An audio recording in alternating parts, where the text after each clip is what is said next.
Ginahan gipusil patay sa iyang silingan tungod lang sa away sa ilang mga 3 anyos nga anak. Duha ka pulis ug civilian agent sa Maran sa pinusilay patok sa mga sakop sa usa ka gang sa Inayawan. Pusher ug mga kauban sa barangay Kiyot nadakpan sa buy-bust operation. Duha ka mga bayot mireklamo batok sa duha ka pulis. Usa na balian og bukton dihang gidakop. Mga operator sa taxi supak sa pagpameno sa flag down rate. Mga driver malagbit mamili na lang sa ilang biyahe.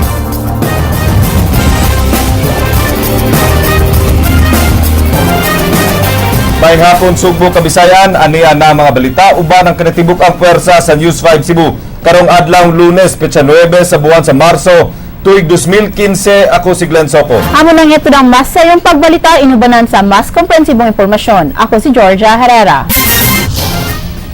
Georgia, karon ang effectivity sa implementasyon sa pag-ubos sa plitihan. Gisupak sa mga taxi operators ang pagpatuman sa provisional decree sa flag down rate. Usa sa gipanglantawan nga may tabuglen mao ang pagpamili sa mga driver sa mga destinasyon sa ilang pagpamasahero. Andrea Patanya, Sugin Limi. Kani ako na bilin dire para libaw na mo taxen ha? Ang auto kaniya sir, may nusan to kung pasero kaniya.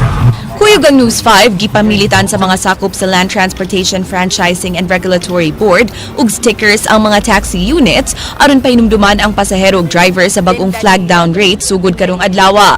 30 pesos na lang gikan sa 40 pesos ang flag down rate sa mga white taxis, samtang 60 pesos na lang gikan sa 70 pesos ang flag down rate sa yellow airport taxis. Wa pa kinilabot sa 20% discount alang sa senior citizens, estudyante ug persons with disabilities. Magpabilin nga 3 pesos ug 50 centavos ang matag patak sa succeeding 300 meters. Wa pa'y desisyon ng LTFRB sa laing petisyon pagpakunhod sa plitihan sa V-Hire. Provisional gyapon ni siya since ang kuan kon ang kininyorang rason sa board nga since gasigig angat ang gasolina dili pud tingali maayo gyud dili provisional nila kay dili ni provisional nila magkalibrita sa taximeter. Balong kita magkalibrita, gasto na po na sa operator, gasto sa technician, gasto din sa opisina, unang i-obserbansa, kung sa'y trend sa pag-increase sa gasolina, base-basa na siya level. Nanginusan na siya 10. Kining pasahero nga si Belia, nalipay nga ang driver sa taxi nga iyang gisakyan, maugyud ang mipaybaw niya kabayin sa 10 pesos nga reduction sa plite. Nalipay kay kuha naman, yung gamay naman iyang pritihan. Kasave ta. Kasave na. Ang driver, ma'am, siya mismo ang niingon or kamoy ni Rebel? Siya. Apan duna sa mga taxi drivers nga wa mi patuo sa order. Gani duha na ka mga formal nga reklamo ang nadawat sa LTFRB 7 kaganihang buntag. Ipatawag ni Elnarang operators ug drivers sa duha ka mga taxi. Kung di mo tuman ni ining provisional flag down rate decree sa mga taxi drivers, multahan sa LTFRB 7 ang operators sa taxi ug 5,000 pesos sa first offense, 10,000 pesos sa second offense ug 15,000 pesos sa third offense. Lakip na ang pagkanselar sa iyahang prangkisa samtang duna sa ilaing multa nga bayran ang maong taxi driver ngadto sa LTO. Matod sa presidente sa Metro Cebu Taxi Operators Association, Richard Cabucos, mutuman sila sa order sa LTFRB. Apan mipasidaan siya nga di naangay unyang ikaybong sa mga pasahero kun mamili ang mga driver sa ilang mga biyahe aron di maalkanse kay dakog epekto sa kita sa mga drivers ug operators ang pagkunhod sa plitihan. Iyang gipasabot nga niadtong gihimog 40 pesos ang flag down rate, 42 pesos ang presyo sa gasolina matag litro ni adto. Karon miabot na sab kinig 41 pesos matag litro. Ilang gikwestiyon kung nganong gipatuman ang decrease nga nagsigi naman og saka ang presyo sa gasolina karon. Ang epekto ani karon, ang una-una kong istorya nga ang driver mukarga sa pasahero sa usa ka adlaw gikan sa 30 ngadto 40 ka pasahero nya gikuhaan nimo sila og 10 pesos adto pa nakuhaan sila 400. Kana 400 dako na kinanakuha sa ilak. Kanang tingali po tingay at nga ni usos ni siya, wamang tao naka-enjoy ang mga sumasakay anang na oran. Pag usa plitihan kay i-evaluate pa man sa central office. So pila itong time nito, at tustagan ko na ito gamay kung higayon nga maka-enjoy po ng pasahero. Matod pa sa mga operators, dako silang investment sa pagpanindot sa ilang taxi units ug bisan og miubos ang presyo sa fuel kaniadto, wa mi barato ang mga spare parts. Bisan ang mga taxi drivers mipadayag sa ilang mga yangungo. Okay raman ma'am. Di lang ma-20. Sunod mo. Okay ra to man na balaod man. Pero medyo bugat-bugat kamay. Gamay Kasi, ana kay kita ra gyapon to ng Jis puhon. Oo, mura diso-diso gyud kay ang gasolina manggod magsigig kuan gud taas pod. Ang rulbak gasolina kat mer kayo. Motobo pod tagdos pod kapin nang lisod pod sa mga driver lang. Nya mga operator po dili po mo paulay sa ilahang kuan abangan. Matod ni Elnar, tukiun pa sa LTFRB ang motions for reconsideration sa Philippine Taxi Operators Association aron di ipatuman ang decrease. Ug samtang epektibo pa kini, mahimong manawag ang moreklamo sa ilang hotline number nga 231-6221. Andrea Patenia, News 5. Magpatabang sa LGBT community ang duha ka mga bayot pagpasaka og reklamo batok sa duha ka mga pulis sa Police Station 2 sa Dakbayan sa Subo. Ang duha mireklamo nga gidakop og gibunog human pakaawawi sa mga pulis. Jinky Rosit, Sugin Limi. Dinhi sa selda sa Station 2 Police sa Dan Jones gipriso kining duha ka mga bayot nga gidakop sa mga pulis tungod sa alegasyon nga direct assault. Sumala sa blatter sa kapulisan, biktima sa mong panghitabo silang PO1 Perlino Rica Fort ug PO1 Ariel Nuneza. Gibastos kuno silang duha at tubangan sa publiko nilang Jurivel Simeni ug Bembem Rocamora. Apan ang duha nang himakak og mireklamo nga sila mo gipakauwawan sa mga pulis ug giharas. Katong gibutang sa blatter nga inyong giluwaan ng pulis. Wala dili to tinuod. Buhat kinahanglan mo ni dakong istorya. Di na pa jud siya gibuhat ng istorya tungod na yung wanani ko kay na slide daw ko pero daghan jud kinakitag tawo nga iya jud kung gisumbag. Gipakita ni Simene ang samad sa iyang tuhod tungod sa pagpatid sa pulis. Nabali ang iyang wala nga bukton nga giliab sa pulis human siya sumbaga. Kitan, paglakaw na mo dito sa dalan padulong sa bookstore, duwa sila ka pulis nang naog. Kaya din ko niya ma'am. Gibira ko niya, gibusasan ko niya patali ko din, sumbag din niya din, nabali ko din akong bukpo. Nakaluhod siya. Si Kara pa jud akong til din. Si Rocamora nga kuyog ni Simene natinga kung nganong gidakop sila nga wa man sila'y nahimo nga dautan ug igo lang nag-standby sa Mango Square. Laraw nila nga mopasaka og kaso batok sa mga pulis pinaagi sa tabang sa LGBT community. Para jud ko kaso ma'am kay bisag bayot ra biya mi ma'am. Tao biya gyapon mi. Matod ni Senior Superintendent Conrad Capa, ang mga pulis di angay mo resort sa pagpasakit niya at mga nagpabadlong. They know this. We have rules of engagement. They cannot go beyond that. They know this. We've been trained to perform that. Alam nila yan. If they go beyond that, intentionally, ibig sabihin nila sila. We just have to remind them na pag naman ganun, huwag naman babalian. Matod sa hepe sa Station 2, gibastos sa mga bayot ang iyang mga sakop nga igo lang ni badlong ang usa nga nagsunod-sunod sa usa ka foreigner. Modus sa mga bayot ang pagbugaw sa ilang kaugalingon ug pagpangawat sa mga foreigner sud sa mga taxi ug motel. Pusasa na unta nilang usa apan nagdumili ug miresulta sa paglinayugay samtang ang usa milaban siyang kauban nga gidakop. Kaning ilang gender belief, even they are in feminine looks but they have a masculine strength of a man. Mga kasong direct assault, disobedience on persons in authority, obstruction of justice ug unjust vexation mo'y gipasaka karong adlaw batok sa mga trans woman at tubangan sa City Prosecutor's Office. Jinky Rosit, News 5. Duha ka pulis ug usa ka civilian asset samaran sa Pinusilay batok sa gituhuang responsable sa sunod-sunod nga pagpamusil sa barangay Inayawan. Samaran usab ang suspect na ilang gipangita apan wala na madakpi ang iyang mga kauban. King Perez, Sugin Limi. Mga kabhang sa bala na habilin nga nagkatag sa White Road, Sitio Isla Verde sa Barangay Inayawan. Human sa nahitabong pinusilay pasado alas 4 sa hapon ni adtong Sabado. Samaran sila si SPO2 Julito Bequilia, PO2 Philip James Tanza ug ang civilian agent nga si Crisanto Arante. Samaran usab ang suspect nga si Genesee Raffles alias Atong, 17 anyos nga taga Sitio Kulo, Inayawan. Si Atong ang suspect sa mga nahitabong sunod-sunod nga pagpamusil sa Inayawan. While na ginukuray, wala mo ma-anticipate na naday mga kuyo dito sa suok. So, matumang dito nag-engage ang shooting. So, matunay tabo. Human sa pinusilay, gipangita sa mga pulis ang upat ngadto sa 5 ka mga kauban ni Atong. Ilang gisusi ang matagbalay, hangtod sa may sapaapan nakapakgang silang paggukod ang kagamay ug kahuot sa mga agianan tungod sa nagsikit nga mga balay. Sa miaging semana, gimando ang pagbutang og dugang pulis sa Barangay Inayawan tungod sa kadaghan na nga nahitabong pagpamusil sa mong lugar. So manawagan lang gyapon ta sa publiko nga mohabag gyapon sila sa kapulisan para dili nila masubli nga inay nga nahitabo. Gito na mga pulis nga sama.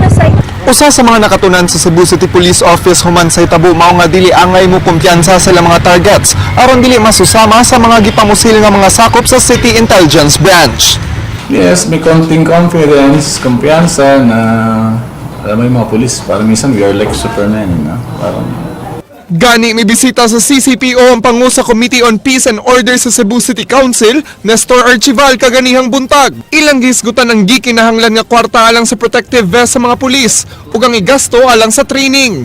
Tan-aw na mo ang insay pinaka-grabe o crime rate sa tanan nga stations north and south. And from there, among tagaan o attention gyud tanaw na mo unsaon na mo pagpanaog sa crime rate as a basic kanang among test bank ang sa atong buhaton. Aduna say nagpaluyo sa mong grupo apan wa pagibutyag ni Santander kun unsay background ug mga gikalambigitang krimen sa nagpaluyo sa maong grupo. Ang nakuha ko na mo sa information good no, kuan lang kana bitong kung trip lang nila ba kung may motabis, but there's something behind sa ilahang grupo.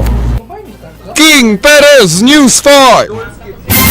Upat ka tawo apil sa giila nga drug pusher nadakpan sa kapulisan sa usa ka bypass operation sa Barangay Kiyot.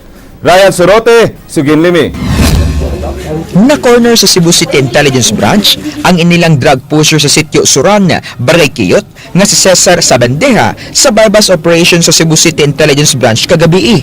Misuway pa og dagan si Cesar diyang misulod ang kapulisan sa baligyaanan og shabu sa silong sa ilang balay. Nakuha ang 29 ka magagmay nga pakete ug 2 ka medium pack sa shabu, mga halin ug mga gamit sa pagsuyop sa shabu. Ngano misud makanya sir? Tungkol sa kuan sa kalisod. Mga na ako mag-ilayin trabaho. Wala mo trabaho.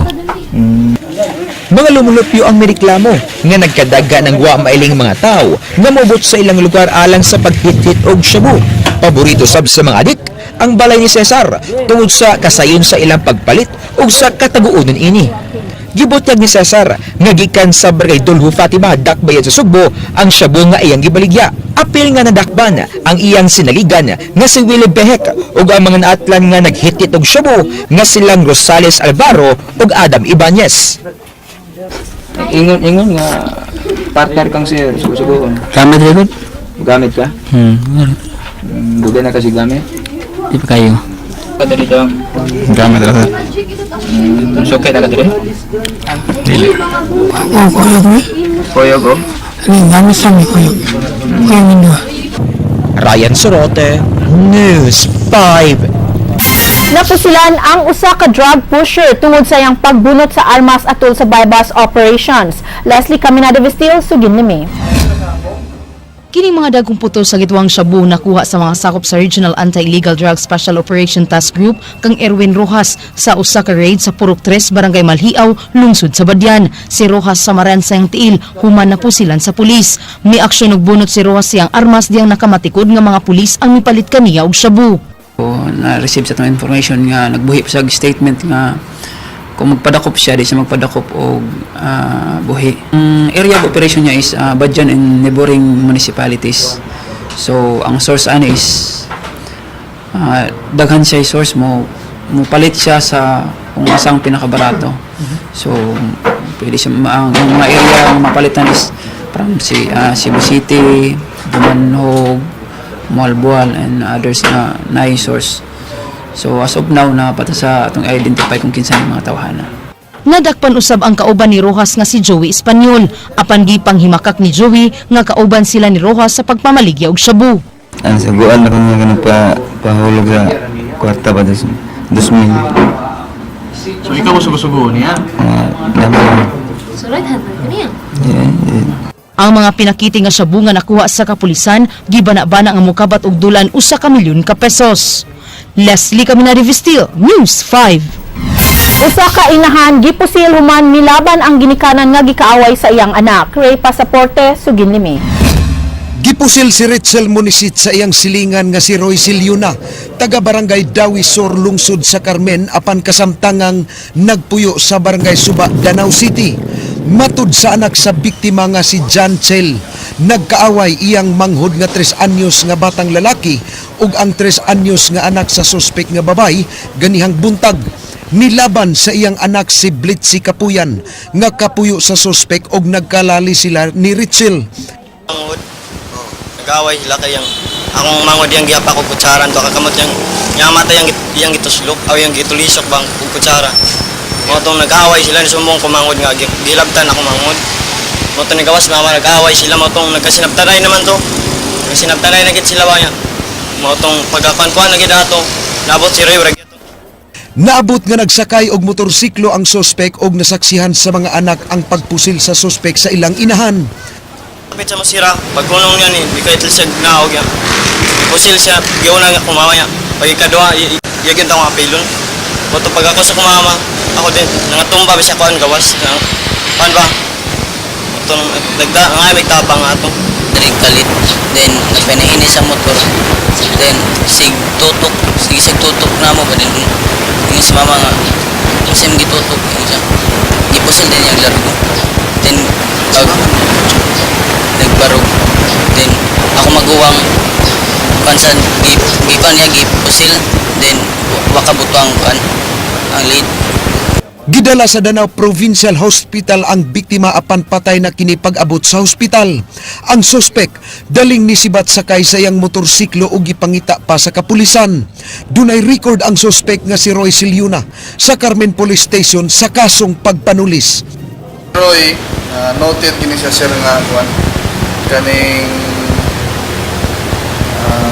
daghan og record sa siya sama sa kaning mga alins nga rapiri mo ni siya suspect sir sa Carmen sir Carmen rapiri di sa Carmen. Mga silingan sa biktima wa nahimuot sa gibuhat sa suspek kay ang namatay nagbilin og 2 pa ka bulan nga bata nga ikawalo nga anak niini. Ray Pasaporte, News 5. Voluntaryong misurrender sa iyang kaugalingon ang usa ka pulis nga nag-atubang og kaso sa korte sa Bohol. King Teres, Sugin Limi. Nagatubang og kasong homicide si PO3 Edsel Petesio. Humaniya na po silang patay ang usa ka lalaking nalambigit sa droga sa Inabanga, Bohol niadtong Oktubre. Niadtong Pebrero 27, usa ka arrest warrant ang gi-issue ni Judge Jennifer Chavez Marcos sa Tagbilaran Regional Trial Court. Matud ni PO3 Petesio, self-defense ang nahitabo. Mao nga wala siya magduha-duha sa pag-surrender sa Criminal Investigation and Detective Group nga nag-serve sa warrant. Samtang nag-operate siya batok sa usa ka drug den nga gipanag-iya sa usa ka Dennis Paca sa Barangay Badyang, Inabanga, Bohol, kalit nga naabot si Bernard Tadena nga nakapabuto siyang armas. Napo sila ni PO3 Petesio sa paa si Tadena. Apan sa dihang iyang giduol, misuway kinig kuha sa iyang revolver. Hinungdan nga iyang gipusilog katulo si Tadena ug napatay ang suspect. Nakadagan pa siya, pagkatumba niya, akong giduol, kaya ako nang i-apprehend. Nibunot man siya revolver. I think, mga 5 kakablit to niya, paspas kasi yung nakakablit, matungawan ako lang choice, wala yung option, natirahan yun ako siya sa ulo. Gawa sa self-defense, para ganun na to, it's more than self-defense because it was in a lawful performance of his duty. As a police officer, when you see somebody committing a crime, you have to enforce the law. Napriso sod sa tulok adlaw si PO3 Petesyo nga voluntaryo nga mi-surrender human sa hitabo. Apan wa dayon ma-file ang kaso batok niya, mao nga nakabalik ra siya isip sakop sa SWAT Cebu City. Wa hinoy giatubang nga administrative case si PO3 Petesyo diri sa Cebu City Police Office. Oh, I'll see. I'll check. But we have legal service. Legal lang na kailangan niya dyan. So there's no need also for... Ang bakasyon niya, available? Homicide. Dali lang. King Perez, News 4. Gisugda na og issue sa LTFRB ang mga special permits alang sa mga buses nga mobiyahe gawas sa ilang rota karong Semana Santa. Andrea Patenya, Suginlimi. 60 participants. Sugod karong adlaw manawat na og application for special permits ang Land Transportation Franchising and Regulatory Board 7 alang sa mga bus operators. Alang kini sa pagbiyahe gawas sa ilang franchise aron ma-accommodate ang pagdagsa sa mga pasahero nga mobiyahe karong Semana Santa. Tag 260 pesos ang permit alang sa tulo ka adlaw. Unsay nitabo sir kaning mga buses nga outside their route pero wala sila ka kuha ng special permit? 1 million ang penalty. Sadyaw na siya. Ugmang adlaw tagbuon usab sa LTFRB ang mga bus drivers alang sa Drivers Academy aron pay mangnuan sila sa mga gidili sa ilang pagpamasahero hilabi na kung tingsakay sama sa overloading. Importante nga mapahinumduman ang mga drivers sa pag-check daan sa ilang units ug di magpakusog sa pagpadagan aron malikayan ang aksidente sa kadalanan. Kanino ang pag-orient sa mga driver kinahanglan na sila insakto, unsa nila pagtratar ilang mga pasahero, unsay mga violations, unsay ilang buhaton sa dili pa sila molarga sa ilang grahe. Ana din na pag-orient ko nini among mga terms and conditions sa among franchise kay usually manggod kini orang madakpo nato ang driver wa sila violation di na. Andrea Patenia, News 5. Gikatakda nga hukman sa mga sakop sa Provincial Board karong adlaw ang nag-ung-ung nga rekomendasyon sa suspension ni Mayor Nelson Garcia sa Dumanhog. Apan ang mayor mibahad nga ipangkihan niya ang mga board members nga mupirma ni ini. Jinky Rusit, Suginlimi. Mibahad si Mayor Nelson Garcia nga pasakahan niya og kasong kriminal ug administratiba ang mga sakop sa Hunta Provincial sa gayon nga dayonon ang hukom pagsuspenso kaniya. Si Garcia nagatubang og kasong grave abuse of authority o grave misconduct nga gipasaka sa iyang vice mayor nga si Gungun Hika. Ang iyang amahan kinsa midepensa sa iyang kaso mihulagway sa unfair treatment sa mga board member batok sa iyang anak. Inimbitang among asunto 5 kabuk, 5 administrative cases against the Vice Mayor nga ilang kapartido, liberal. Why action? Ang sa against the Mayor, gidali-dali. Di ganun muhat sa Office of the President. Kay sa league nga, apid sila. Sa miaging semana, miduso sila og motion to hold in abeyance, motion to set aside the recommendation and strike off committee report, ug motion to hear sa 5 ka administrative cases batok ni Nelson Garcia. Apan wa matud pa kini paminawa. Karong adlaw, say gayon nga uyunan sa sanggunian ang rekomendasyon nga suspension alang sa mayor, musumiter na sab sila og motion for reconsideration sa mong kaso. Matud nila, kutob sa mupirma sa iyang suspensyon, pasakahan niya og kasong kriminal sa Office of the Ombudsman ug kasong administratiba sa Office of the President. Nangita may justisya. O niya, ang justisya pinaagi sa balaod. Mo manaya mo, justisya under the law. Kini ilang mga actions karon. Kini mga actions nila sa provincial board. Liable ba sila ni sa ombudsman? No? Will be liable. Jinky Rosit, News 5. Karong hapon, giaprubahan sa Provincial Board ang committee report nga nagrekomendar sa suspension ni Dumanhog Mayor Nelson Garcia sa lungsod sa Dumanhog. Hukman pa sa sangguniang panlalawigan ang kadugayon sa suspension, human gisangat ni Board Member Alex Binghay ug motion nga paubsan ang suspension ni Mayor Garcia gikan sa 6 ka buwan ngadto na lang sa 3 ka buwan. si Garcia sa iyang mihulagway nga biased ang nakabot nga desisyon sa provincial board. Kasamtangan karong nagpaigayon og emergency meeting ang Committee on Complaints and Investigation alang sa pagtuki sa motion ni board member Binghay. I am the respondent. Tagaan akong tanan higayon. Ang ilang committee report, wag mi formally.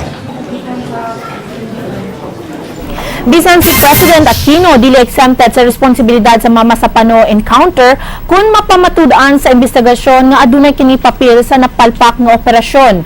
Kini gipasalig sa pangulo sa komitiba sa Senado nga nag-imbestigar sa hitabo. King Perez, Sugindimi. Gipaibaw sa nangu sa Senate Committee hearing sa Mama Sapano encounter nga hapit na mahuman ang ilang report kabahin sa investigasyon. Matod ni Senator Grace Polia Manzares nga mahimong magamit ang ilang findings ug recommendations aron manubag sa responsable sa pagkapalpak sa operasyon. Matod sa Senador, lahi ang resulta sa ilang investigasyon kung itandi sa ubang ahensya nga nag-imbestigar sa susamang hitabo. I'm assuming that it's more technical because it is a report done by the PNP. So in terms of operation, execution, etc. In our case, it will be at a different level. For example, the one that's applicable to the law, which one is actually what we can make in terms of recommendations for legislation. Gisalikoy ni Senador Lia Manzares sa mga panglantaw nga usa ka cover-up alang sa pagpanalipod sa presidente ang gihimo sa Senate Committee hearings. Gani mipasalig ang senador nga bisan si Presidente Aquino dili exempted kung mapamatud ang aduna siya papel sa napalpak nga operasyon. If everybody involved here, anybody who had a leadership role or any role in ordering the operation, will have to be mentioned in our report. That includes the President. So if there are any liabilities, if any, it will be mentioned. But I don't want to discuss yet exactly what it is because if we come out with it, it has to be backed up by facts based on our committee inquiries. Maraming mga Cebuanos na nagtatanong ngayon na kung ano ba yung plans mo for... Nako, yun ba talaga yung tanong niyo? Kunwari pa, ang dami niyo na tinanong eh. Samtang walay klarong gitubag sa senadora kung mudagan kini og pagka-vice presidente o presidente sa umabot nga eleksyon. Ikaduha si Lia Manzares sa presidential balls. Samtang nag-una siya sa gipanglantawang mudagan pagka-vice presidente subay sa Pulse Asia Survey. Kaya nandito ako para mag-attend ng wedding at para magpasalamat din sa mga Cebuano na binigyan niyo ako ng pagkakataon. Hindi ko sinagot yung tanong mo. King Perez, News 5. Saka 40 dias nga kasumaran sa nangamatay sa Mama Sapano encounter, usa ka unity run ug Santos mga misa ang gipahigayon alang sa tanan nga nawad-an ug kinabuhi sa Mama Sapano encounter. Leslie Caminada Vistil, Sugindimi. Mato ni Cebu Archbishop Jose Palma ang misa alang sa tanan nga nangamatay sa Mama Sapano encounter. Gani lakip nga gihalad ang misa sa mga Muslim nga nangamatay sa engkwentro gikan sa habig sa mga pulis o mga rebelde. Ang misa gitambungan nila ni Senator Tefisto Ginguna, Mayor Michael Rama, Konsehal sa Talisay Socrates Fernandez o mga opisyal sa kapulisan. Unta kitang tanan may continue to appreciate the values, the legacy, labi na atong kaigsunan na nagsakripisyo, naghalad silang kinabuhi alang sa atong nasod. And in today's Mass, we pray for peace. Gipanghinaot sa Arsobispo nga kahatagan og gustisya ang mga nangamatay, hilabi na ang mga sakop sa SAF nga mibuhis sa ilang kinabuhi. That's another issue that we really pray because justice should be a part of our system. And I thought, the Truth Commission should be able to come out with recommendations that should serve justice, for all. Usaw sab ka Unity Fund Run gipahigayon sa mga sakop sa kapulisan, Bureau of Fire Protection o Bureau of Jail and Management Penology.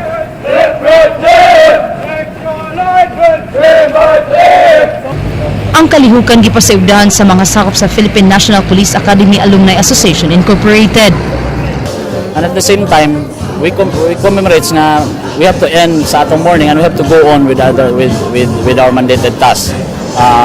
effective after this one, all katong ato ang mga tarpaulins stating the loss of the 44 will be removed. We'll go back to the normal duties as Juana. Then we'll let the will of the justice take its course in the investigation.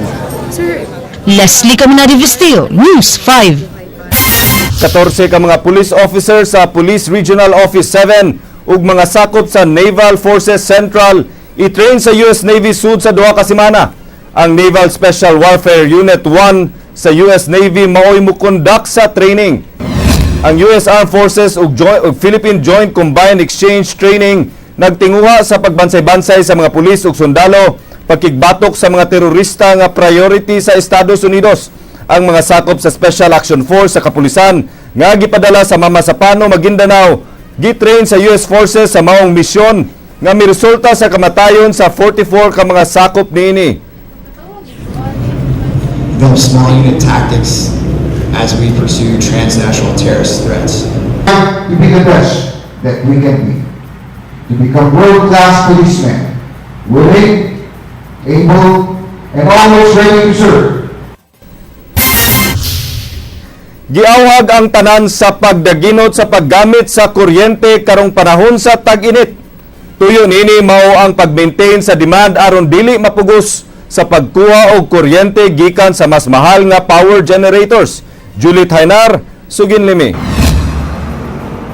Wa magkuwang ang supply sa VECO sa 470 megawatts nga demand sa kuryente sa mga franchise areas diri sa Sugbo. Matod sa tigpamakba sa VECO nga si Maria Teresa Serdiosa, ang brownouts mahitabo kung adunay maguba nga power generator o transmission sa supply. Ang mga tao kung naabag yung igo nga mga planta nga makasupply naa for as long as dili sila mo undergo og kanang preventive maintenance o dili madaot ang ilang planta o dili madaot ang mga linya nga nag-connect nato sa kaning mga sources sa atong power.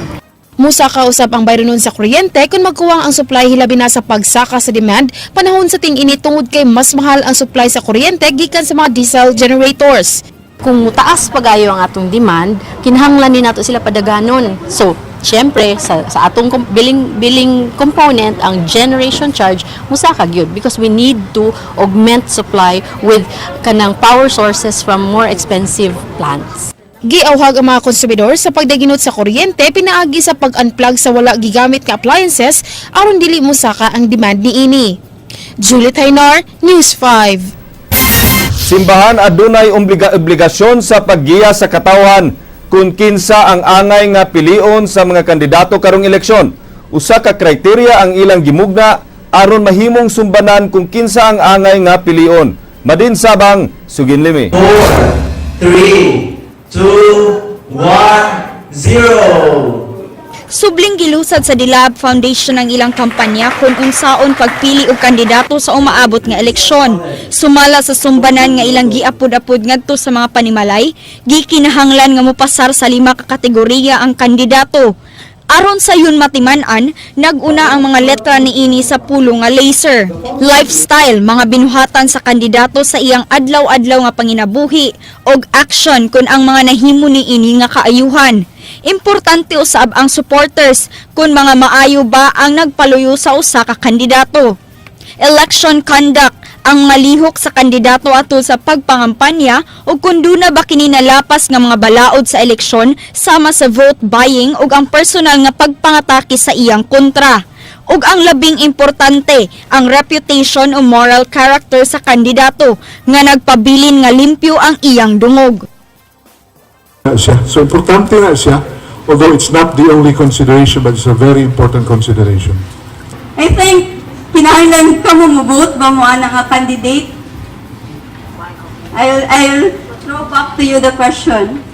Kung walay mo pasar nga mga kandidato sa mga kriteria, mahimurang blangkohan ang balota. Wa may pasado na ako nini, you don't vote for anyone. Pagkapos Vice President, kanimo pasado ni siya ko, then you vote for Vice President. Si Cebu Archbishop Jose Palma nagkanayon nga obligasyon sa simbahan nga magpakabana sa paggiya sa katawhan sa pagpili sa mga kandidato. We should not be just uninvolved. On the contrary, we should get involved that good leaders may come out and that they can serve better. No? Mading Sabang, News 5. Mga dagkong politiko sa nasod mitambong sa kasal ni Cebu 6 District Congressman Luigi Kisombing. Gitay gayon sa National Shrine of St. Joseph sa Dakbayan sa Mandaue ang iyang kasal ngadto sa negosyante nga taga Negros nga si Maricar Hofilenya. Nagabot ang mga politiko gikan sa mga kaatbang nga partido. Gawa sa mga politiko gikan sa ubang lugar sa nasod, mitambong usab ang mga local officials sa kasal nga gi-officiate ni Cebu Archbishop Jose Palma. Si Radisson Blue gihimo ang reception sa kasal.